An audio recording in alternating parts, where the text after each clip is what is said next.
Before Cherokee, before any tribe you've heard of, mysterious people carved symbols into Appalachian rock faces that linguists can't decode. These aren't Native American petroglyphs. The style is completely foreign. But here's what's really disturbing. Similar symbols appear on other continents in places these first Appalachians should never have reached. Long before humans took their first breath, before dinosaurs roamed the earth, before most life as we know it existed, something incredible was happening in what we now call Appalachia. Mountains were being born, not the gentle rolling hills you see today, but towering giants that would make the Alps look like speed bumps. Picture this: 480 million years ago, massive chunks of the Earth's crust were playing a very slow, very violent game of bumper cars. Continental plates crashed into each other with the force of, well, continents. The collision was so intense it crumpled the land like a giant accordion, pushing rock layers miles into the sky. These weren't just any mountains. They were monsters, possibly reaching heights of 20,000 feet or more. Mount Everest, child's play compared to the ancient Appalachians. But here's where things get interesting. Those towering peaks started disappearing almost as soon as they formed. Rain fell on them for millions upon millions of years. Rivers carved through them like nature's own chainsaws. Wind wore them down grain by grain. What took unimaginable force to build, time quietly dismantled with patience that would make a saint jealous. Then came the ice. Massive glaciers, some over a mile thick, bulldozed their way south during multiple ice ages. These frozen behemoths didn't just slide over the landscape, they redesigned it. Valleys got deeper. Ridges got sharper. The glaciers acted like enormous sculptors, chiseling away at the mountains for thousands of years. When they finally retreated, they left behind a completely transformed land of ridges, valleys, and hollows that would one day cradle human civilizations. The weird part is what was living here during all this geological chaos. We're talking about creatures that make science fiction movies look tame. Ancient seas covered parts of the region, filled with bizarre marine life that had no backbones but plenty of attitude. Trilobites scuttled across seafloors like armored tanks.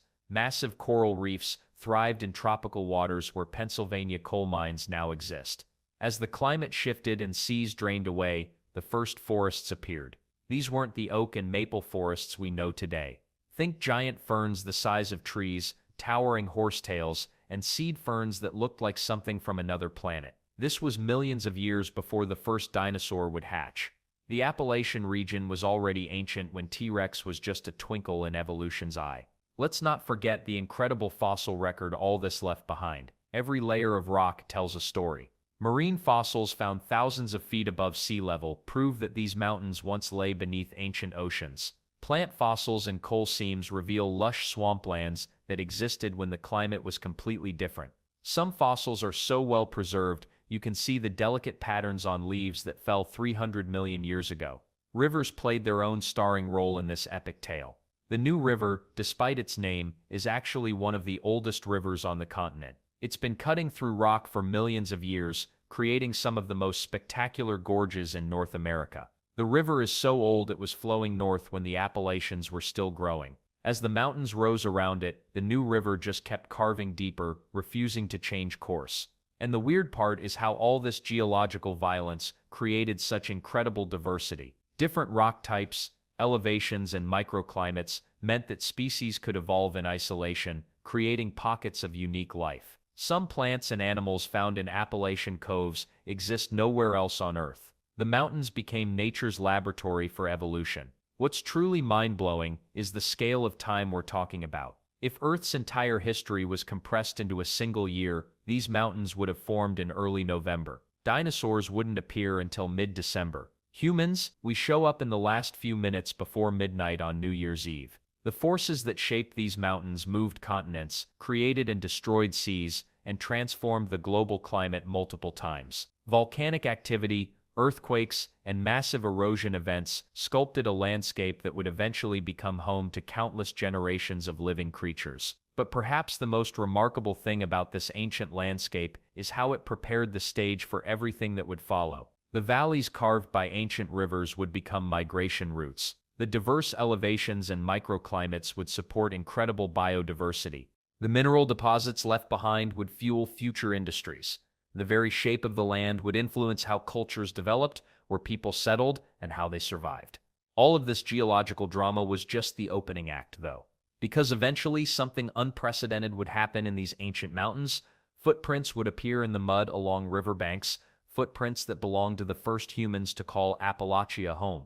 The mountains had waited millions of years for their first human visitors. Around 16,000 years ago, small groups of people finally crossed into what we now call Appalachia.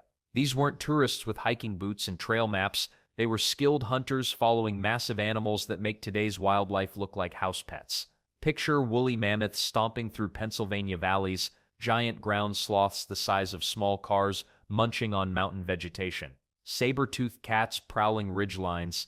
The first humans didn't just stumble into this prehistoric theme park by accident. They followed these enormous creatures because their survival depended on it. One successful mammoth hunt could feed a family for months. Makes sense, right? These early hunters traveled light but smart. They carried spear points crafted from stone, each one shaped with incredible precision. No metal tools existed yet, so everything had to be chipped, flaked, and sharpened, using nothing but rocks and patience. The level of skill required: imagine trying to perform surgery with equipment you made yourself by banging rocks together. Archaeological evidence shows these people weren't random wanderers. They knew exactly where they were going. Cave sites throughout Appalachia reveal carefully planned camps positioned near water sources and game trails. The hunters understood animal migration patterns, seasonal changes, and which valleys offered the best shelter when winter storms hit. Then there's Meadowcroft Rock Shelter in southwestern Pennsylvania, one of the most important archaeological sites in North America. This limestone overhang served as a hotel for ancient peoples over thousands of years. Archaeologists have found layer after layer of human occupation, like reading chapters in a very old book. Stone tools, fire hearths, and food remains tell stories of families who return to this spot generation after generation. Well, here's where things get interesting. The evidence at Meadowcroft suggests humans might have lived there even earlier than 16,000 years ago. Some archaeologists argue for dates pushing back to 19,000 years or more. This challenges everything we thought we knew about when people first arrived in the Americas. The scientific debate continues, but one thing's certain: Appalachia has been home to humans for a very long time. As centuries passed, the landscape began changing dramatically. Those giant Ice Age animals started disappearing. Climate shifts meant new plants, different weather patterns, and smaller game animals. The descendants of those first hunters faced a choice: adapt or starve. They chose to adapt brilliantly. Instead of following massive herds across vast distances, these people learned to live full-time in Appalachian forests. They developed new hunting techniques for deer, bear, and smaller animals. They discovered which plants provided food, medicine, and materials for tools. The mountains became their permanent home rather than just a hunting ground. Archaeological sites from this period show remarkable innovation. People began making different types of spear points suited for forest hunting rather than taking down mammoths. They created nets for catching fish in mountain streams. They learned to process nuts and wild plants for winter storage. Each generation built upon the knowledge of their ancestors, creating survival strategies perfectly matched to Appalachian conditions. Seasonal camps appeared throughout the region as people followed predictable patterns. Spring meant fishing runs in rivers swollen with snowmelt. Summer brought berry gathering in high meadows. Fall offered nut harvests in hardwood forests. Winter required sheltered valleys with reliable water sources. These weren't random movements. They represented sophisticated land management strategies developed over thousands of years. The weird part is how little most people know about this incredible period of human history. When we think of early America, we usually jump straight to European colonists or maybe discuss Native American tribes from just before contact. But these earlier peoples laid the foundation for everything that came after. Their descendants would build the first permanent villages, create trade networks spanning continents, and develop the rich cultures that Europeans would eventually encounter. Rock shelters throughout Appalachia contain evidence of this remarkable adaptation period. Layers of ash from countless campfires, stone tools showing evolving technologies, animal bones revealing changing hunting practices, plant remains indicating sophisticated knowledge of forest resources. Each archaeological layer represents generations of families who called these mountains home. Let's not forget the incredible skill required to survive in pre-agricultural Appalachia. These people had to be expert botanists, zoologists, meteorologists, and engineers all rolled into one. They read weather patterns in cloud formations, tracked animals by subtle signs, identified hundreds of plant species by sight, and crafted tools that could mean the difference between life and death. By 8,000 years ago, something remarkable was happening throughout the region. Those seasonal camps were becoming permanent settlements. The foundations laid by thousands of years of adaptation were about to support something entirely new, the first true villages and the complex cultures that would reshape Appalachian life forever. The scattered hunter-gatherers who once followed game trails through Appalachian valleys eventually decided they liked the neighborhood enough to stick around permanently. By 8,000 years ago, Native Americans weren't just passing through anymore, they were building homes, communities, and something far more impressive than anyone expected. These weren't simple camps thrown together for a season or two. We're talking about organized societies that could mobilize hundreds of people to move tons of earth, one basketful at a time. The result? Massive earthen mounds that still dot the landscape today, silent monuments to cultures that understood engineering, astronomy, and social organization in ways that would make modern project managers jealous. The woodland cultures started this mound-building tradition around 3,000 years ago, but they were just warming up. What came next was the Hopewell culture, and these folks turned long-distance networking into an art form. Forget about your social media connections. The Hopewell people were linking communities from Ohio to Florida, from the Great Lakes to the Gulf of Mexico, all without a single smartphone. How extensive was their trade network? Copper from the Great Lakes ended up in Georgia burial mounds. Obsidian from the Rocky Mountains made its way to Ohio. Shells from the Gulf Coast became jewelry worn by chiefs in Pennsylvania. The logistics alone boggle the mind. Someone had to organize trade expeditions that covered thousands of miles through dense forests, across rivers, and over mountain ridges. They developed relationships, established routes, and maintained quality control across a continent. But here's where it gets really interesting. These weren't just random swaps between neighbors. The Hopewell trade network required sophisticated understanding of what different regions produced, what they needed, and how to transport delicate goods across vast distances without modern roads or vehicles. A piece of mica from North Carolina had to travel over 500 miles to reach an Ohio mound, arriving in perfect condition to be crafted into ceremonial objects. The mounds themselves tell stories that archaeologists are still deciphering. Some were burial sites for important leaders, packed with grave goods that reveal social hierarchies and spiritual beliefs. Others served as ceremonial centers where entire communities gathered for religious festivals, trade fairs, or political meetings. The largest mounds required organized labor on a scale that suggests these societies had developed complex leadership structures and the ability to coordinate large projects over many years. Take the Grave Creek Mound in West Virginia. This monster stands 69 feet tall and measures 295 feet across at its base. Moving that much dirt without bulldozers or dump trucks meant thousands of people working together, following a master plan and maintaining enthusiasm for a project that might take decades to complete. Someone had to feed all those workers, organize the labor crews, and ensure the engineering stayed on track. Then there's the mystery of their astronomical knowledge.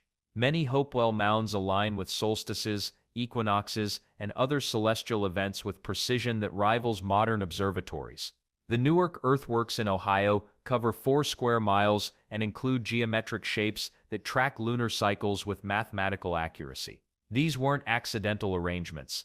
They represent sophisticated understanding of astronomy, geometry, and long-term observation. The social implications are staggering. Creating these monuments required societies stable enough to plan decades ahead, wealthy enough to support non-food producing specialists, and organized enough to coordinate complex projects across multiple generations. The Hopewell weren't just surviving in Appalachia, they were thriving, creating surplus wealth, and investing in projects that served spiritual, social, and political purposes. Well, here's the weird part. Around 400 CE, this remarkable culture began to fade. The massive trade networks started shrinking. Fewer elaborate burial goods appeared in mounds, the construction of major earthworks slowed down and eventually stopped altogether. By 1300 CE, the classic Hopewell culture had largely disappeared, leaving behind their mounds as puzzling reminders of their achievements. Why did it collapse? Climate change might have disrupted agricultural patterns, political upheavals could have broken trade relationships. Disease, warfare, or social changes might have undermined their complex societies. Maybe all these factors combined to create a perfect storm that the Hopewell couldn't weather.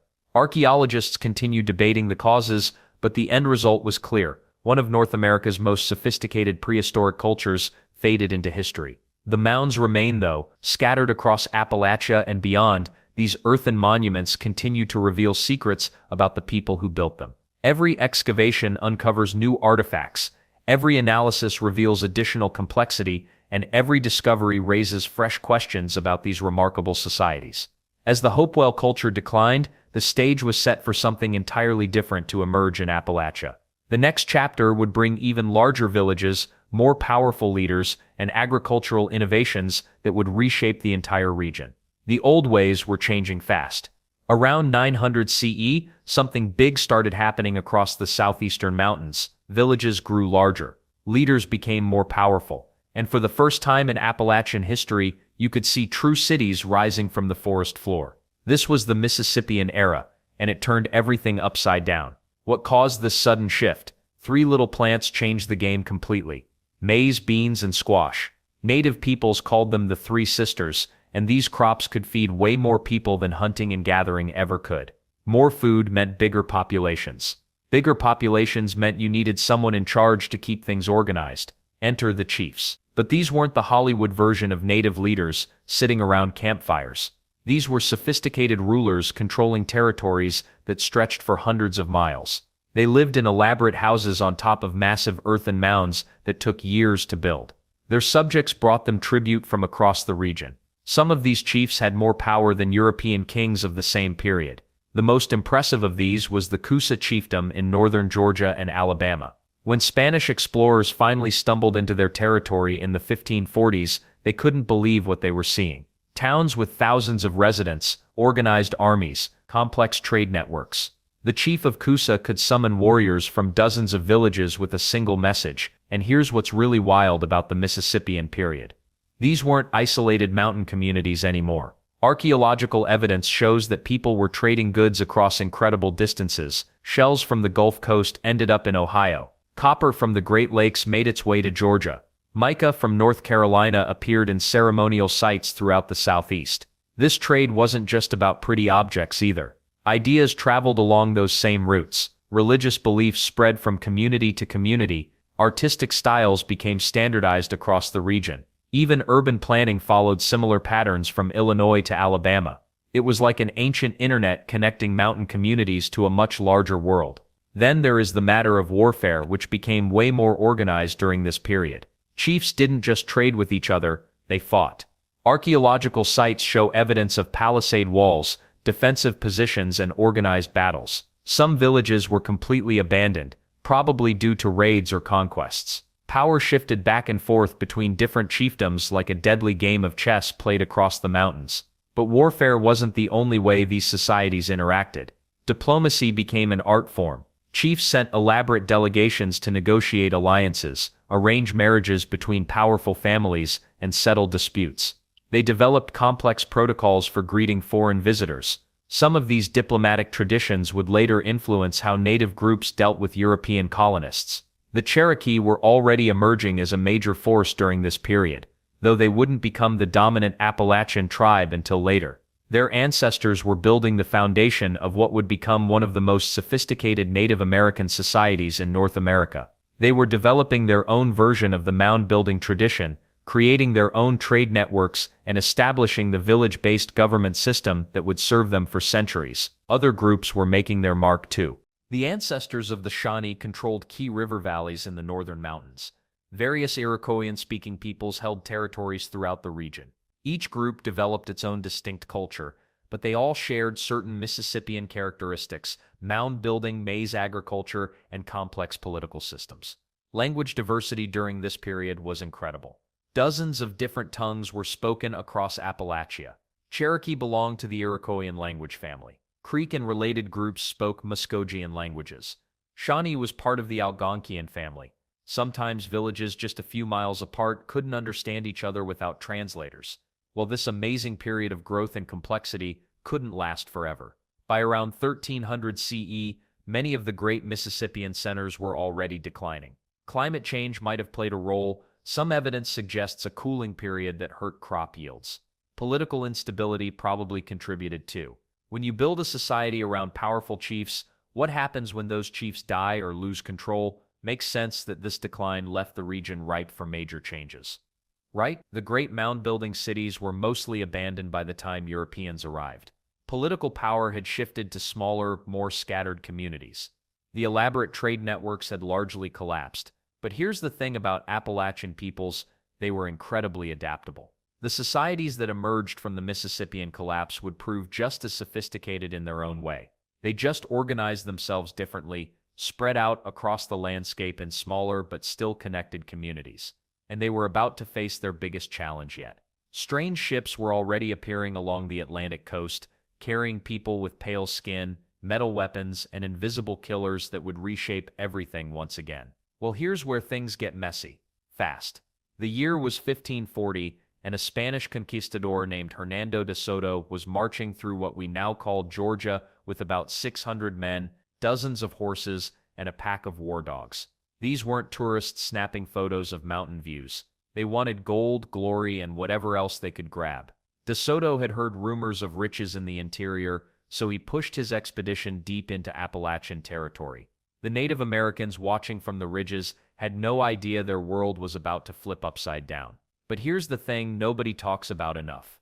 De Soto didn't just bring Spanish soldiers. Mixed into that expedition were enslaved Africans, some of the first people of African descent to set foot in Appalachia. These weren't willing participants in some grand adventure. They'd been torn from their homes and forced to carry supplies, tend animals, and serve their captors in a landscape as foreign to them as it was to the Spanish. Makes you wonder what they thought when they saw those ancient mountains rising around them. The Spanish expedition bulldozed through established native communities like a hurricane. Remember those powerful Coosa chiefdoms we talked about, the ones that had dominated northern Georgia for generations? De Soto's men showed up at their main town and basically took over. They demanded food, forced chiefs to provide guides and porters, and grabbed whatever looked valuable. The Coosa people had dealt with neighboring tribes, seasonal conflicts, and political intrigue for centuries. Nothing had prepared them for this. What's really wild is how quickly everything unraveled after the Spanish left. De Soto and his crew eventually moved on, chasing their dreams of gold toward the Mississippi River. Most of them never made it home. De Soto himself died of fever along the way, and his surviving men limped back to Spanish territory empty-handed and broken. You'd think that would be the end of it, right? Wrong. The real damage was just getting started. Those Spanish explorers had brought invisible weapons more devastating than their steel swords and firearms. European diseases like smallpox, measles, and typhus began spreading through native populations who had no immunity to these illnesses. We're talking about diseases that had killed millions in Europe and Africa over thousands of years. But in the Americas, nobody's immune system had ever seen them before. The numbers are staggering and heartbreaking. Some estimates suggest that 90% of Native American populations died from disease in the century following European contact. Entire villages vanished. Trade networks that had connected people from the Great Lakes to the Gulf of Mexico collapsed. The powerful Coosa chiefdom, which had ruled over dozens of towns and thousands of people, basically disappeared within a generation. Then there's this detail that often gets overlooked. Some of those enslaved Africans escaped during the Spanish expeditions. They found ways to survive in the mountains, sometimes joining native communities or establishing their own settlements. So by the 1560s, when other Spanish expeditions pushed through the region, there were already people of African descent living in Appalachian valleys and ridges. These early African Americans weren't just passing through, they were putting down roots. The surviving native groups faced impossible choices. Some tried to rebuild their old way of life. Others moved away from traditional territories to escape the chaos. Many communities splintered as people disagreed about how to respond to these new threats. Should they fight, negotiate, hide in the most remote valleys, and hope the strangers would leave them alone? What makes this period even more complicated is how different groups started forming new alliances out of necessity. Native communities that had been enemies for generations found themselves cooperating against European threats. Escaped Africans sometimes found sanctuary with native groups who understood what it meant to be hunted and displaced. The neat tribal boundaries and political structures that had existed for centuries began blurring as everyone tried to survive. The Spanish kept coming back too. Throughout the late 1500s and early 1600s, various expeditions probed Appalachian territory looking for gold mines, slave raids, or strategic advantages. Each contact brought more disease, more disruption, more chaos.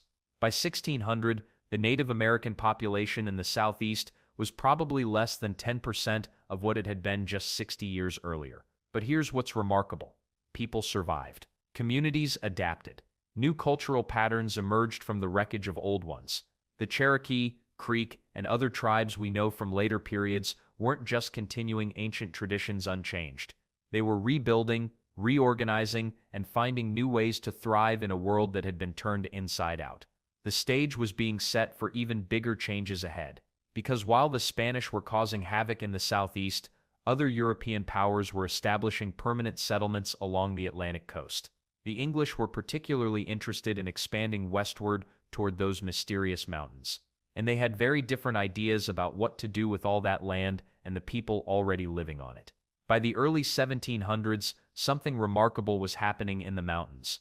After centuries of Spanish explorers passing through and native communities dealing with disease and upheaval, a new wave of people started showing up with a very different plan.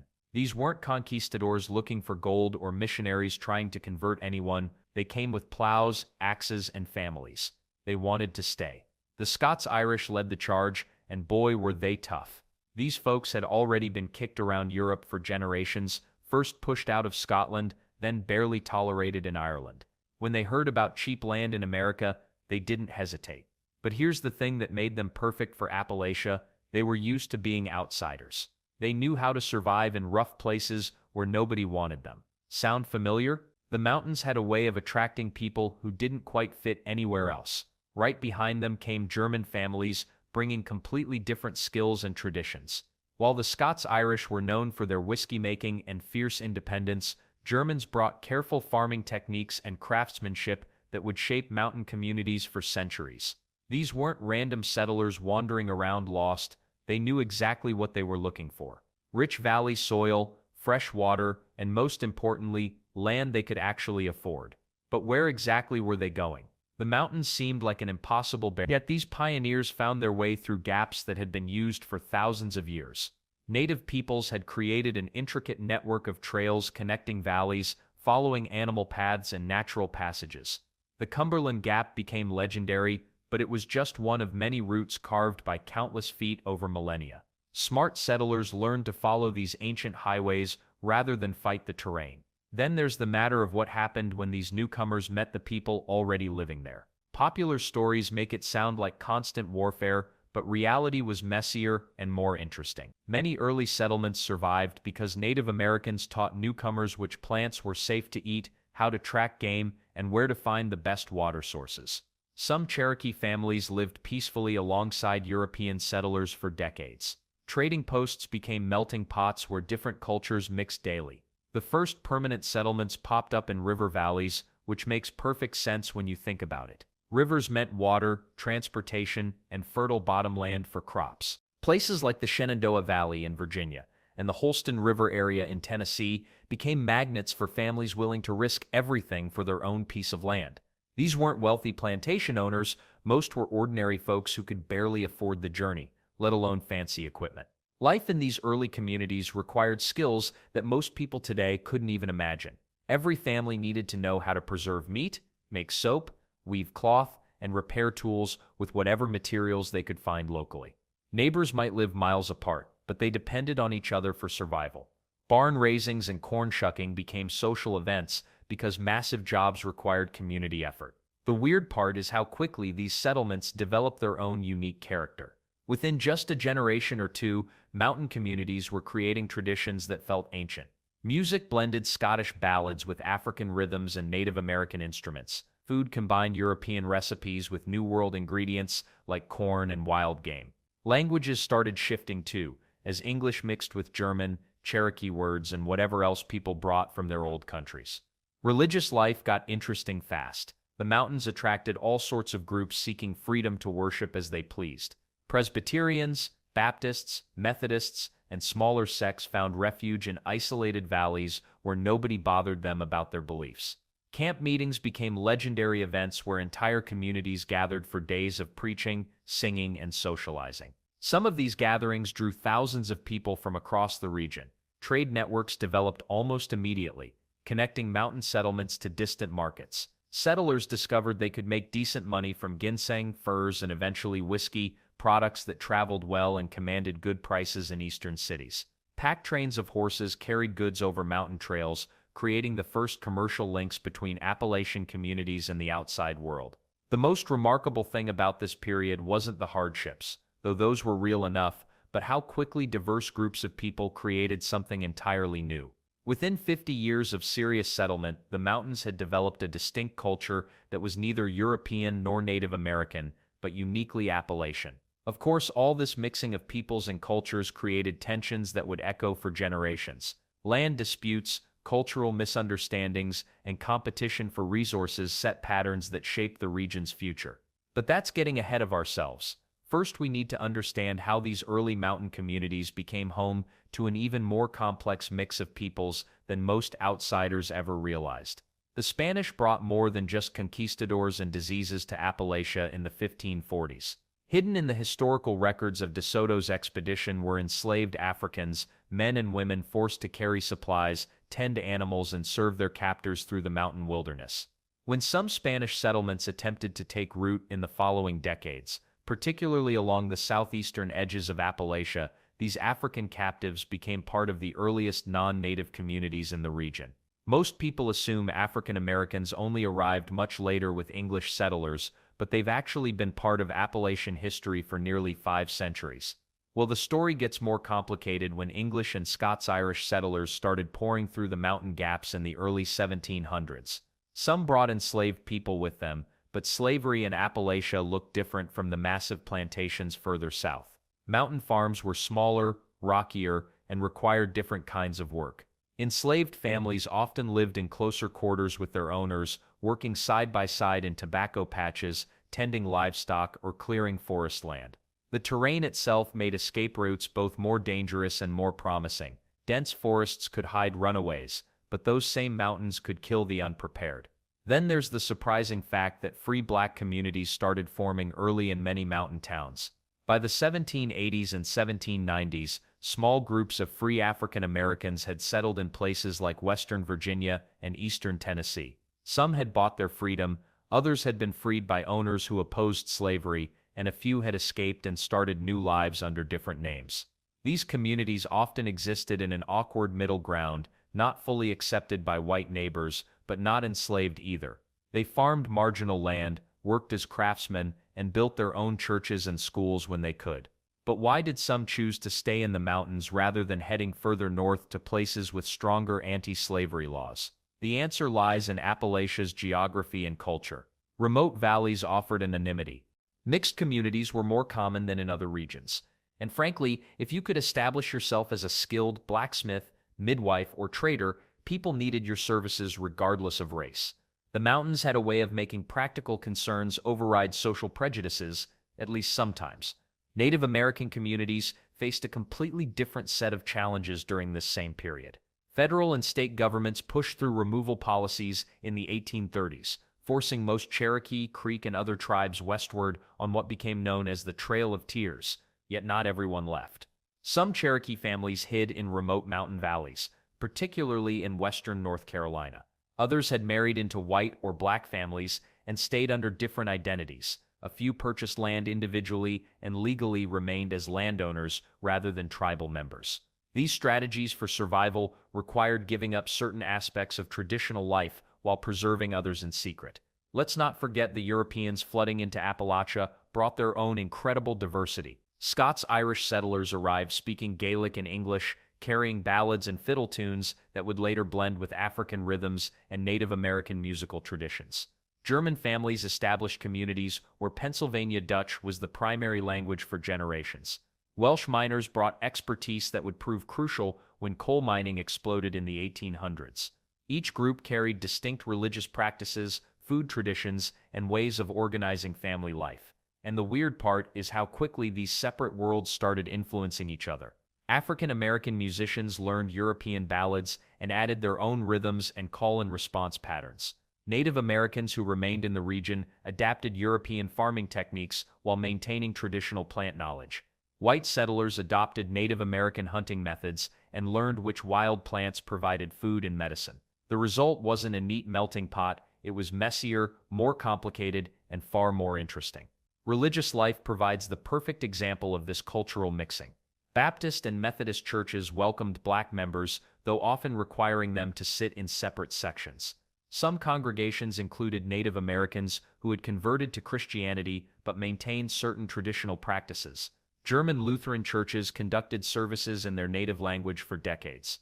Meanwhile, African Americans developed their own distinct worship styles that combined Christian theology with African musical traditions and spiritual practices. Music became the most obvious place where these cultures blended. Banjos, originally African instruments, met European fiddles in mountain cabins. Celtic ballads merged with work songs brought from West Africa.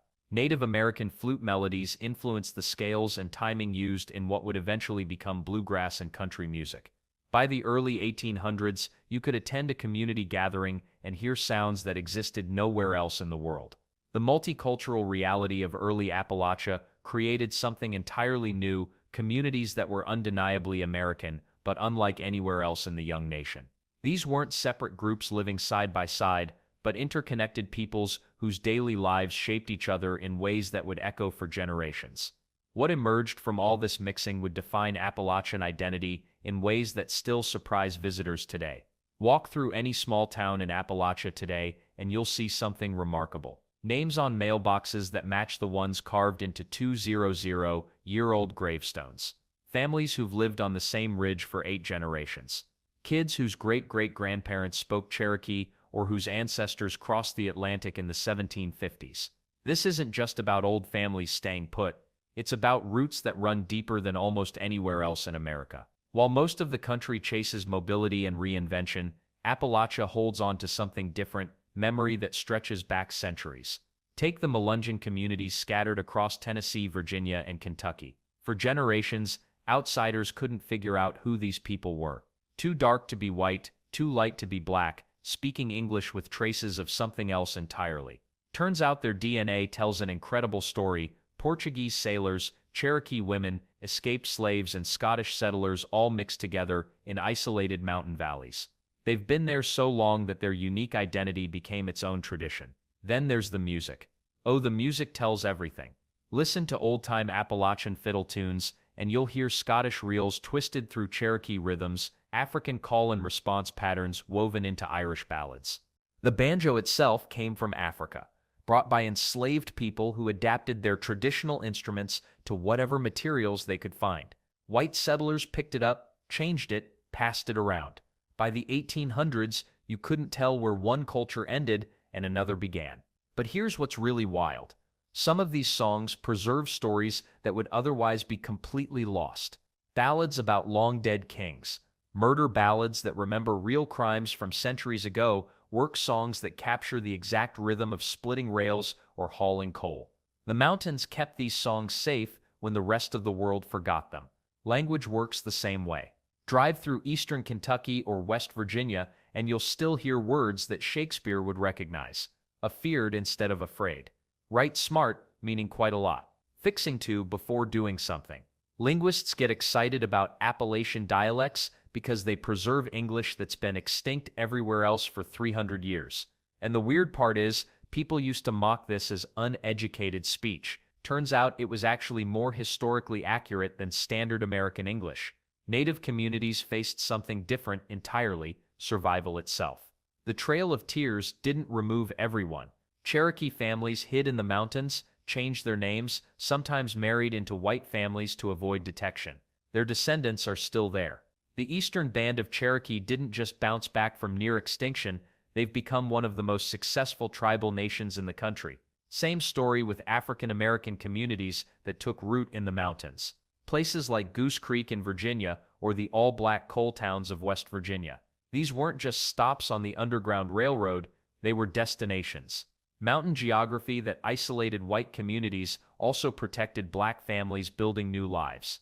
Let's not forget the economic stories written into the landscape itself. Every abandoned coal tipple, every grown-over railroad grade, every family cemetery tucked into a hollow represents someone's American dream.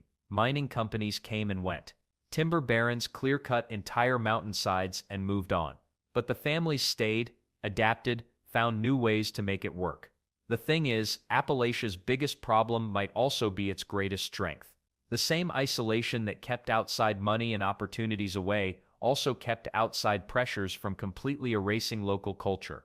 When suburban America was becoming homogenized shopping malls and chain restaurants, mountain communities were still making their own music, telling their own stories, maintaining their own ways of doing things. Today's challenge is different, though. Young people leave for college or jobs and don't come back. Coal jobs disappear. Towns empty out. But something interesting is happening too. People are rediscovering what the mountains have to offer. Artists, writers, entrepreneurs drawn to places with authentic culture and real community ties. The stereotypes persist. Sure, Hollywood still can't make a movie about Appalachia without banjo music and missing teeth.